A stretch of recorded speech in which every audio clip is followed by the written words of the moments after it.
going to do a dry pour cement. I don't know if you've heard of this. It's kind of the newest thing. Basically, you build your form, you pour your bags of dry cement in, you screed it, you level it all out, you lightly spray it with a fine mist 3 or 4 times about every hour, and then once you get a little bit of a crust on top, then you can put it on more of a soaking thing. And so there's no wheelbarrow, there's no mixer, there's no moving around heavy stuff. I've been watching a lot of videos and it looks really great, especially in an off-grid situation where you're limited on resources or it would be more difficult to get some of those resources. So I'm pretty excited about that. I'm pretty sure it's going to turn out, but we'll just have to wait and see.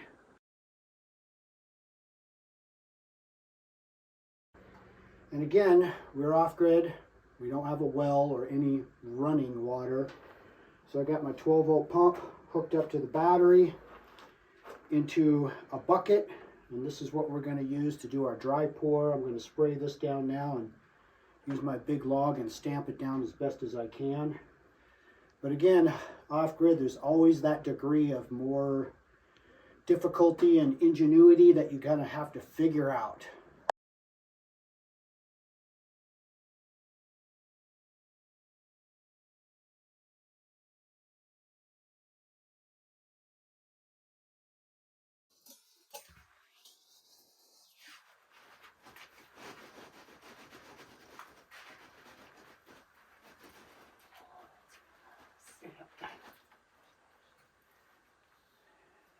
Do we need to shift forward a little bit? It's not far back.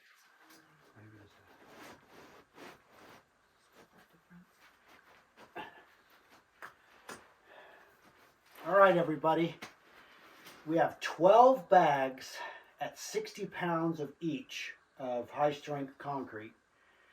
It's going to take about 25, 26 bags, so we're halfway through, and now we're putting in our rebar, and they're going to put the remaining bags on top, screed, a little settling on the side with a hammer, and then we're going to get to misting our dry pour concrete.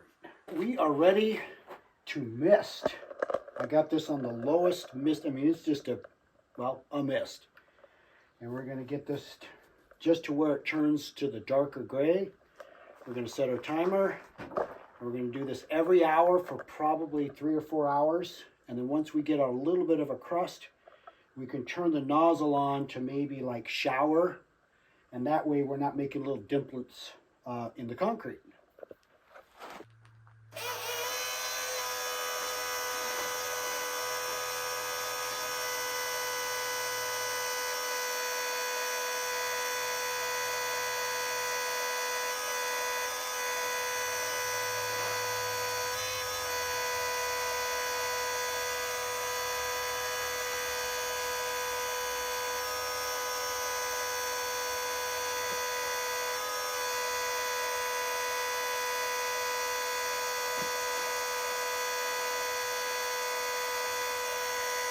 All right, we've done several mistings.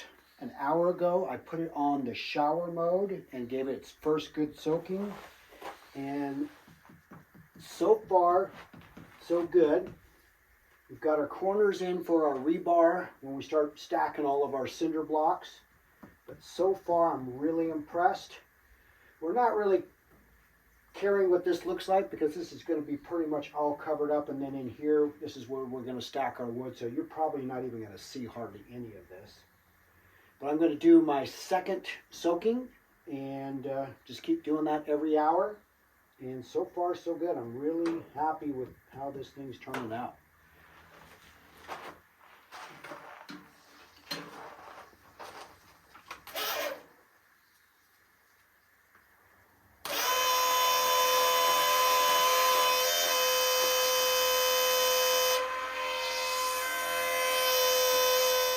We are getting ready to make the top of the oven.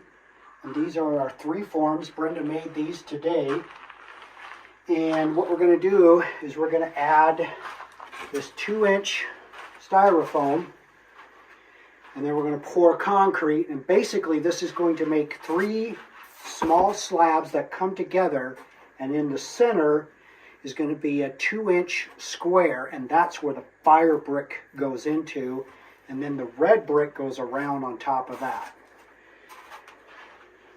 We've got a partial window framed in. How cool is that? I wish it was cool. I'm telling you, it's taken everything we have to do this because it is so hot.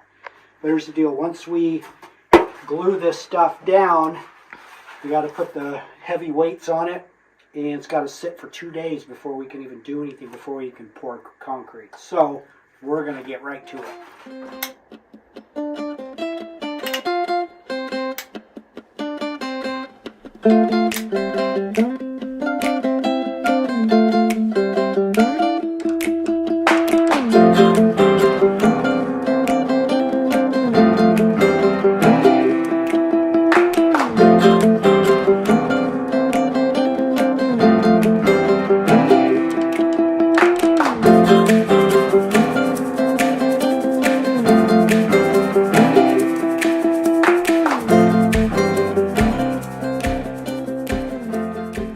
All right, everybody.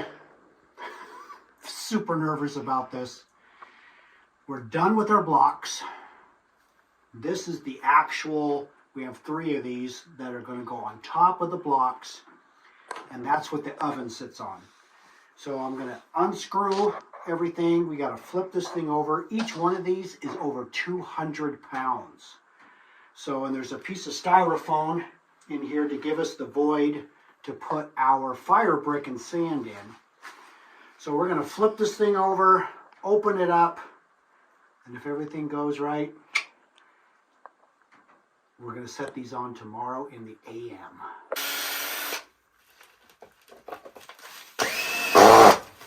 All right, had to get out Mr.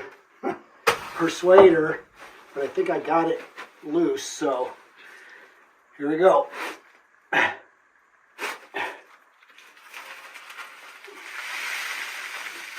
Oh yeah, look at that. So this is the center block, and then the other 2 coming together, we have this big 2-inch void, and this is where the fire brick all goes. And look at this. Very happy right now. You know, me and Brenda have worked so hard, and of course we have no idea what we're doing. This is a project and a half, folks. But let me tell you, it's like any other big project. When it's all said and done, it's going to be so worth it. So we have 2 more to take off. But I got to tell you, I am super pleased of what is happening right now.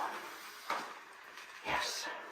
Okay, so this is one of the end pieces here. Again, I had to take the persuader and pop it all on the corners, but she's loose now. Oh yeah, this is awesome.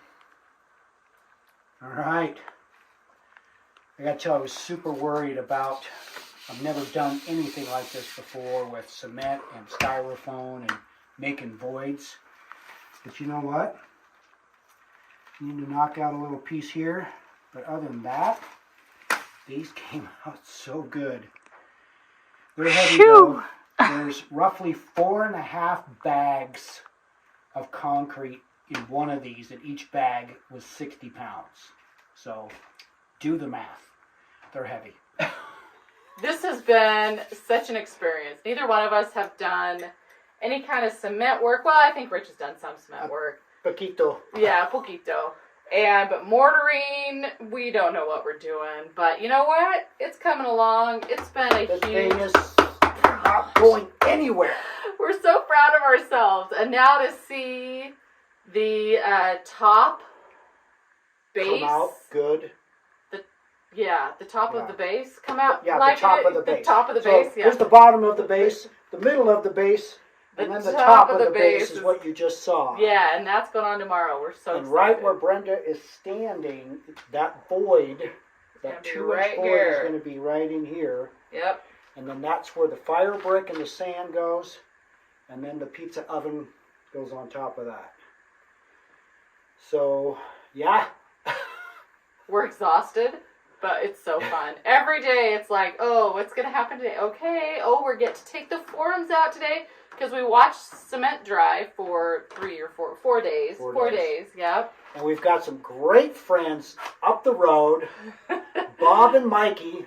They're going to come down. Come and help us set these 200-pound slabs times 3 on here. So we will see you tomorrow morning on the laying of the top of the slab. In the meantime, cheers. Cheers.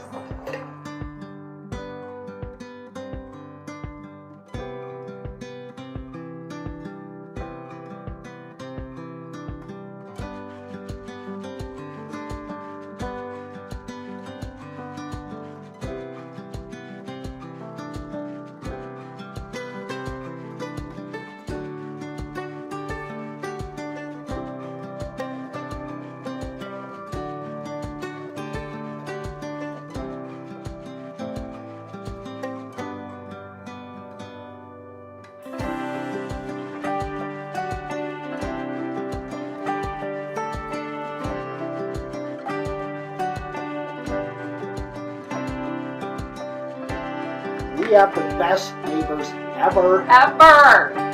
Thanks, Bob and Mikey and the Kubota tractor. Because we're looking at over 600 pounds of slabs here. And let me tell you, no one busted out their back.